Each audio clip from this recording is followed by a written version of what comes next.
Hello, Training Tuesday listeners. It's great to have you with us today. I am Heidi Reese, and I am the Training Programs Manager here at Dayton Superior. I want to thank you for taking the time to come out and expand your knowledge. We're going to be doing so through bar lock, not bar support. I did it, Chuck. Oh my gosh, I've been joking about bar lock versus bar supports. All right, so just a couple of items before we get to today's training. I'd like to go over real quick that everyone who is joining has been muted, so you can still ask the questions. We'll have a mini question and answer session at the end. You can do that through the Zoom functionality or through the Q&A portion. There's a little app icon in Zoom that you can utilize as well. At the end of the presentation, we'll take those questions and we'll get them answered for you. If we happen to run out of time, then we can get back with you on those questions. So another reminder, all of these webinars are recorded and placed on the Dayton Superior YouTube channel, as well as DaytonSuperior.com website. Just search for Training Tuesday and you can find them all out there and by the subject matter of your interest. All right, this presentation is intended for training purposes only. For technical specifications for the products that are mentioned here in this training, please refer to DaytonSuperior.com. We have technical data sheets, safety data sheets, you name it out there on DaytonSuperior.com, and you can review those for when you need to use the product. So who is Dayton Superior?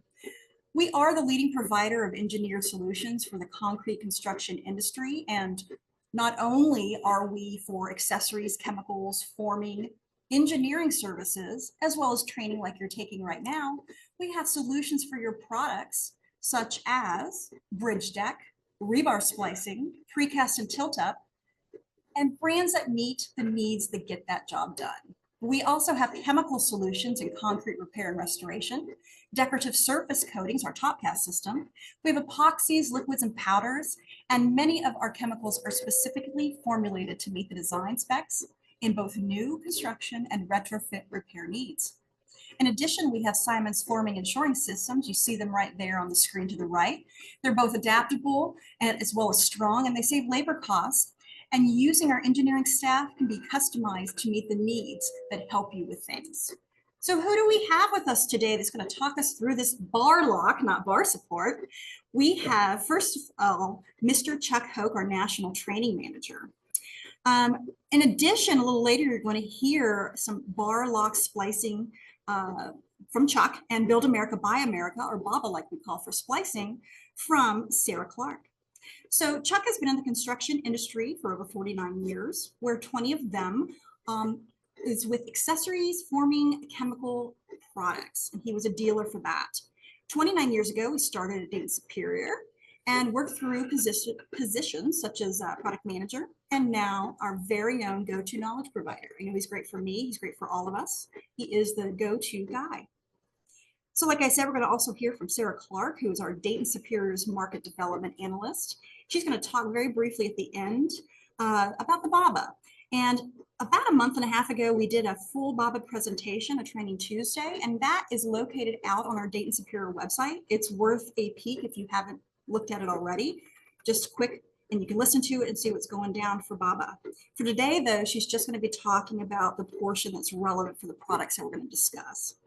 She graduated from the University of Dayton with a bachelor's degree in chemical engineering, as well as a minor in environmental engineering. She worked alongside numerous areas of the business and continues to do so, and with the third-party testing groups that Dayton Superior uses, and handles the Department of Transportation, as well as the BABA for both Dayton Superior chemicals and accessory products.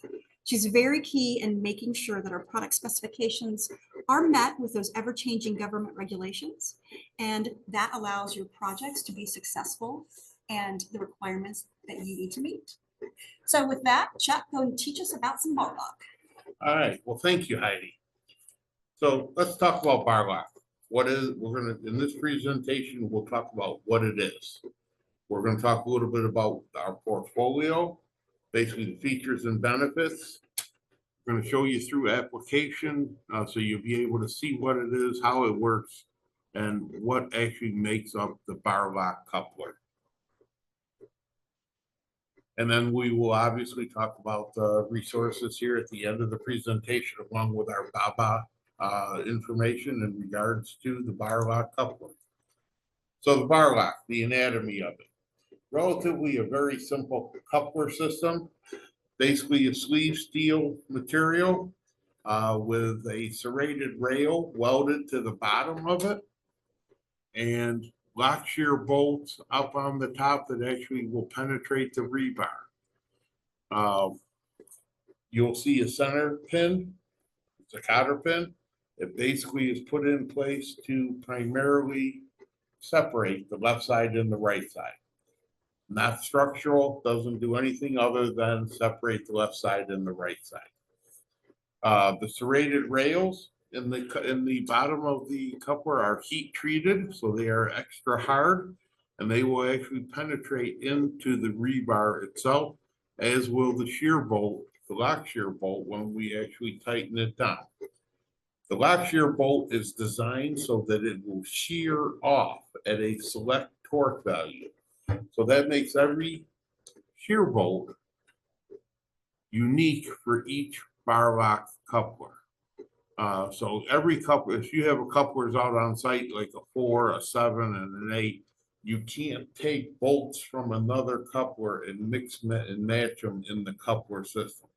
You want to make sure that if you order a coupler, that the bolts that you're using in that coupler come with the coupler already installed. So primarily what it is this is a premier shear bolt coupler. It actually uses the fewest number of bolts per side in the industry. It has a superior design, simple installation. If you don't know, no bar end preparations required. If you have a toenail on your rebar, you can actually slide it in as long as the rebar slides in all the way to the cotter pin, and then you can then run the bolts on through and your attachment is good to go. Originally was commonly used for vertical applications. That has really changed in the marketplace over the years. It is used quite often in vertical applications. It is also used in horizontal applications also. So primarily was designed originally as a repair and rehab application product, where you would actually go into an existing structure with rebar protruding out of the concrete and attach it and go from there.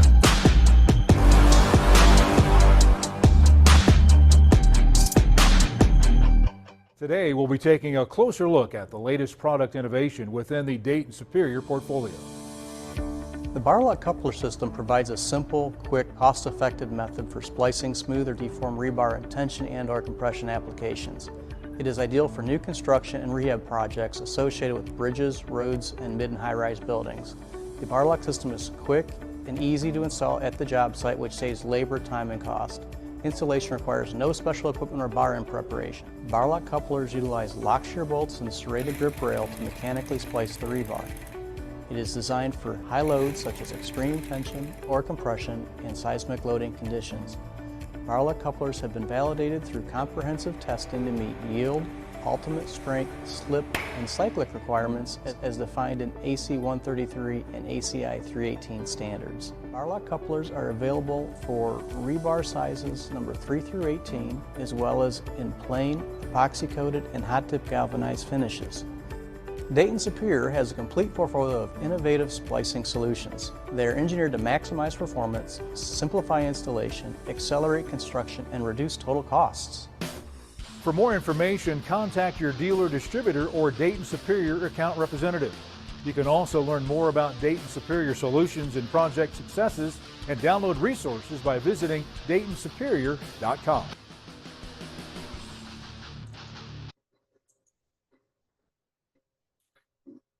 Our bar lock series, basically our family of bar lock couplers that we have available. We have our SCA, which is our D250 series, available 4 through 18. You can get it and it will meet a type 1 with grade 60 rebar. heavily stocked. Typically, these are the most common couplers that we have in the industry, available in galvanized, black, and epoxy coated. Our 250L series typically our cover sizes 4 through 18. Type 2 with a grade 60 rebar and a type 1 for grade 75. Also available in the coatings as we discussed earlier. The 250 XL series, our newest edition. This one here is for sizes 4 through 18, grade 80 compatible. Type 2 for grade 80. You'll also find that we have transitional couplers from when you're going from a smaller bar to a bigger bar or vice versa. And we also have weldable couplers for the structural steel guys, where they can actually make the connection to the structural steel, can then be attached to the rebar cage. And we also have end anchors. Typically, we run either at a 5 area or a 10 area. 5 AB is basically a 5 area of the bar. Those are typically a type 1 splice. A type 2 project would require 10 areas of the bar. So the rebar, the end anchor actually has the area surface of a 10 times whatever the bar area is. And looking in this bearing, typical installations typically come down through. We have grade XL, grade 80 capable products where we would actually take a coupler for a grade 80 coupler and actually attach an end anchor to it. It would give you full UES engagement. We do have certifications from UES on this product. Where we see bar locks being used, bar locks are typically used as rebar splices, typically damaged or cut material. A lot of times what you'll see is when the rebar or the concrete rusts, basically breaks out, repair splice needs to be put in place or a repair area. The rebar is also affected by that. It's been affected, it's rusts out, etc. So they'll cut the old rebar out, clean back to where they run into good rebar.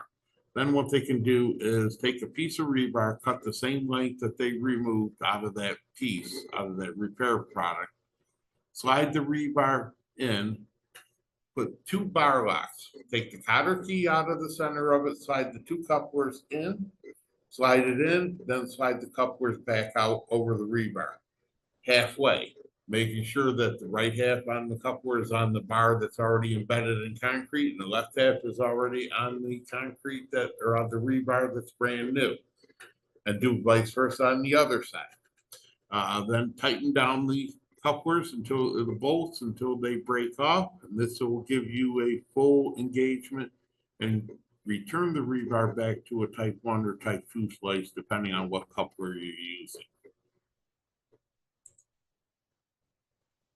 Typical repair slice, as you can see here, used quite often in warehouse flooring, where you have either a trench was actually dug to for utilities, etc., for whatever. They want to make sure that the concrete floor slabs remains consistent across and basically structurally sound.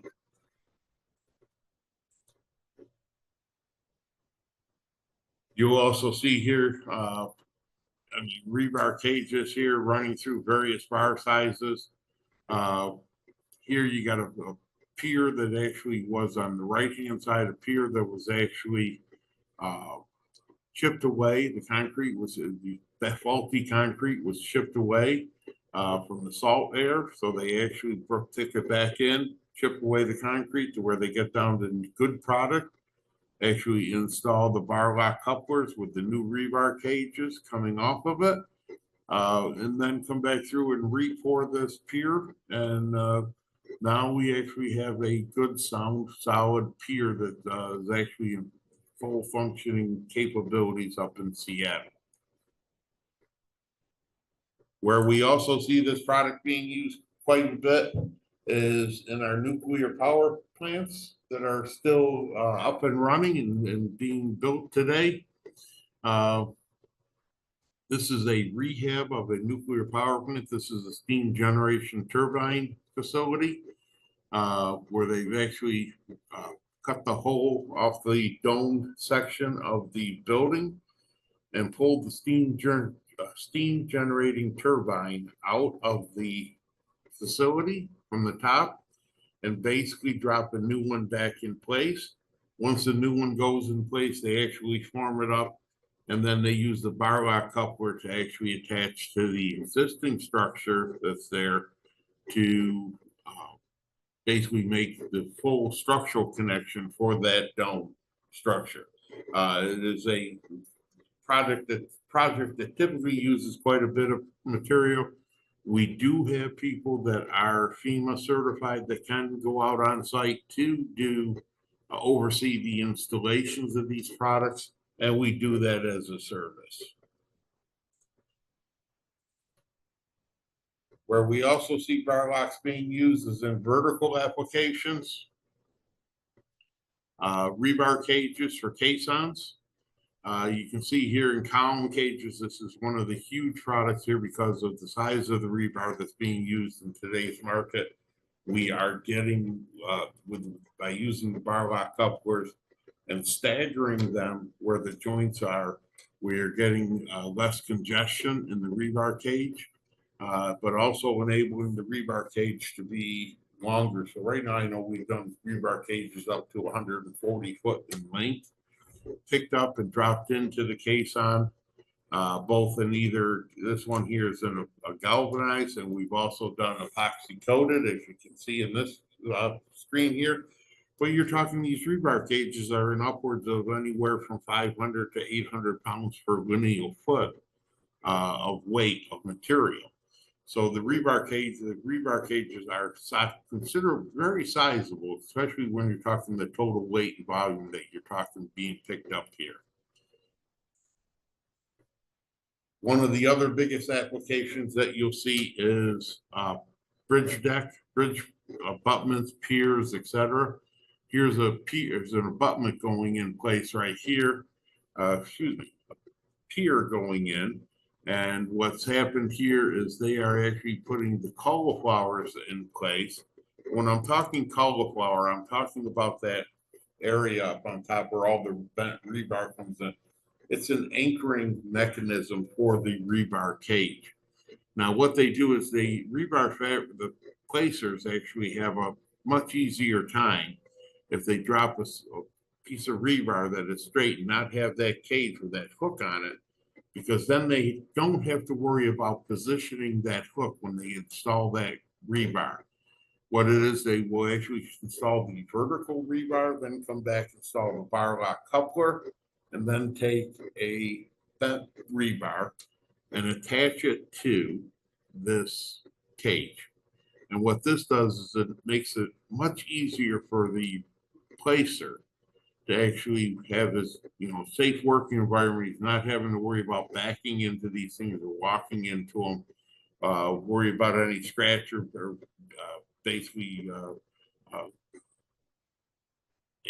basically any injury type accidents from this system here.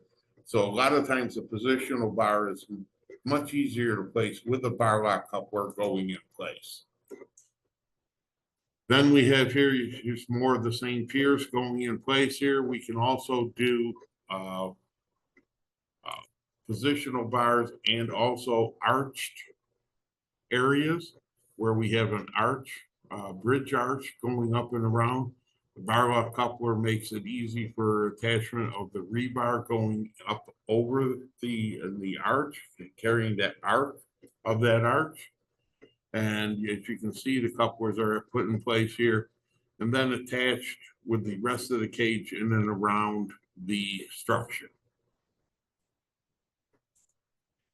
Typical bar lock install here involves doing very quick and easy operation. Basically, you're going to stick the bar in from one end, basically tighten the bolts down hand tight, come back through, start tightening the process in step 2, where you're going to actually tighten the bolts with a impact wrench to about halfway. And then the last step is you're gonna do that in a alternating pattern, similar to what you would do to a lug nuts on a car. So you then come back and break them up in that same alternating pattern. By this, you're going to end up here, once the bolts break off, you know that the coupler is actually installed properly. And that also gives the inspector a visual notice that all the bolts were broken off in conjunction with the coupler being installed properly. So let's see a quick look at what the couplers actually look like here being broke back.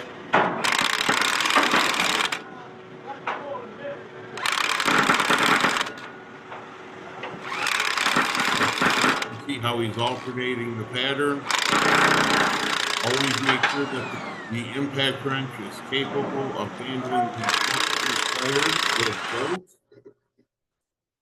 And from that, we go back through to our BABA information. And for that, I am going to turn it over to my friend Sarah Clarker, who's going to talk to you about Build America, Buy America. Thank you. Right. Build America, Buy America.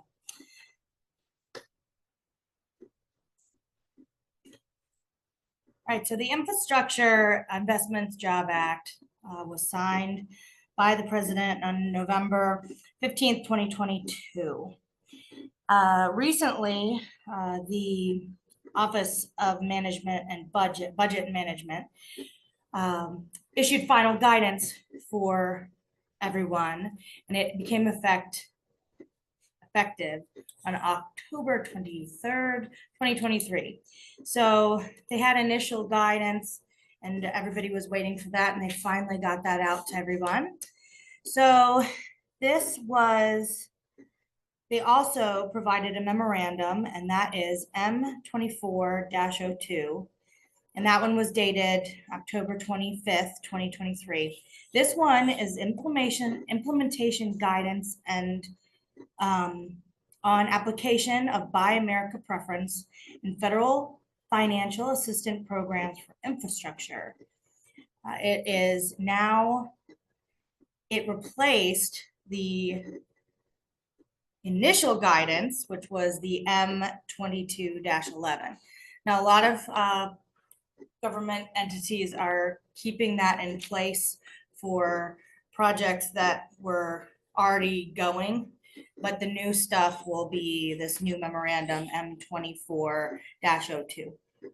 So this BABA Act, the Build America, Buy America, most everybody's calling it BABA, boosts the Executive Order 14005, and that one is the ensuring the future is made in America by all America workers. So this also focuses on maximizing the federal government's use of services, goods, products, and materials they want to produce in the United States. So we're going to focus on iron and steel. That is included in the Buy America portion of the Build America, Buy America. The BABA Act requires that all iron and steel products, manufactured products, and construction material predominantly incorporated into federal funded projects for infrastructure be produced in the United States. So for iron and steel, the Buy America remains the same as it always has been. But the final guidance defines iron and steel products to mean articles, materials, or supplies that consist wholly or predominantly of iron and steel, or a combination of both. In this context, predominantly of iron and steel, or a combination of both, means that the cost of iron and steel content exceeds 50% of the total cost of its components. So the final guidance explains that it needs to be from initial melting stage through the application of coatings needs to be manufactured in the United States. So how can Dayton Superior help? So to make BABA compliant products easier to find, we made a new interactive map to make it a little bit easier. On this map, everything is DOT approved. All you need to do is select a state or province, and the map will populate the products that are approved, and it can be filtered into accessories. And in this case, you'd want to hit splicing and chemicals if you're looking for chemicals. So we can kind of filter it down, make it a little easier for our end users. So here also, there are TDSs supplied for all of our accessory products. And if you're looking for chemicals, there is SDSs as well. And you can also click on the actual product you're looking for, and that'll take you to the landing page of each individual product. And you can find out more information there as well. So we also have a new landing page for Build America, Buy America. Here you'll find all of the documents that I discussed previously, the memorandum, the Investment Act, the bipartisan infrastructure law, the memorandums that I discussed. Anything that we find can be useful is there. There's links. The map is there. But I'd like to state that all products here have DOT approval. Please, if you don't see a product on this map, you can reach out to customer service because it still may be BABA compliant. It just may not have a category to be DOT approved. So please contact them and they will get you to the right people to find out the information. We also provide compliance letters. So if you need a compliance letter or a certificate of compliance for Build America, Buy America, contact customer service, and we'll be happy to provide that for you. All right, I have a bunch of citations. All of these are found on our landing page. Like I said, the law, the memorandums, the executive order, and the final guidance. Please check that out, read that on your own. It'll go in way more detail than what I provided today, but that's about it. We have additional resources that Heidi will go over. And yeah, guys, so we are right on time. So if there's any questions that you may have, go ahead and send those into training@daytonsuperior.com. Just real quick, like normal, we have product and system pages. We have handbooks, technical data sheets. We've been talking about those throughout the entire presentation. Application guides, brochures, success stories, flyers, you name it. More specifically, if you just don't know what you're looking for, you can do a search functionality there, and you can just type in, bar lock, and things will come back, and they will be all of the things that I just referenced. We also have a rebar splicing selection guide, and that you can figure out the specific one that you may need depending on the types of application. And lastly, the regional contacts page. So that is in the about and contact portion of the website, and you can find everybody within the area that you live in, your sales representative, your technical sales manager, and the like.